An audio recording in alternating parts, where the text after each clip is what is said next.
नाशिकच्या पंचवटीत jogging track असलेल्या Shrikrishna garden समोर साकारलाय 7 मजली देवीदास हाईट प्रकल्प। मग येताय ना आजच आपला फ्लॅट बुक करायला देवीदास हाईट्स मध्ये। आमचा मोबाईल क्रमांक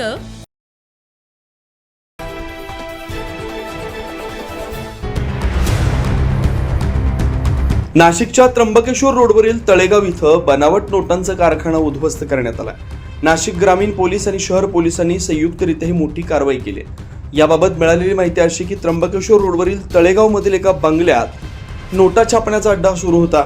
यात चलनी नोटा एका विशिष्ट केमिकलमध्ये बुडवून त्या नोटांची शाही कागदावर वटून तयार केल्या जात होत्या। 10 लाख रुपयांच्या चलनी नोटांच्या बदल्यात 30 लाख रुपयांच्या बनावट नोटा देताना पोलिसांनी कारवाई केली। या कारवाईत याच 5 संशयितांना पोलिसांनी ताब्यात घेतलं।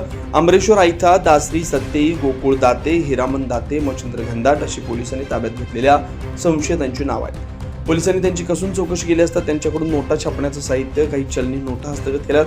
पुढील तपास नाशिक ग्रामीण पोलीस करतात। मात्र लाखो रुपयांच्या बनावट नोटांचा पर्दाफाश झाल्यानं नाशिक शहरात विविध चर्चा सुरू झाल्यात। या संशयितांनी चलनी बनावट नोटा देऊन कोणाकोणाची फसवणूक केली याचाही तपास पोलीस करतात। 9 न्यूज महाराष्ट्रासाठी प्रतिनिधी इसाक कुरेशी, नाशिक।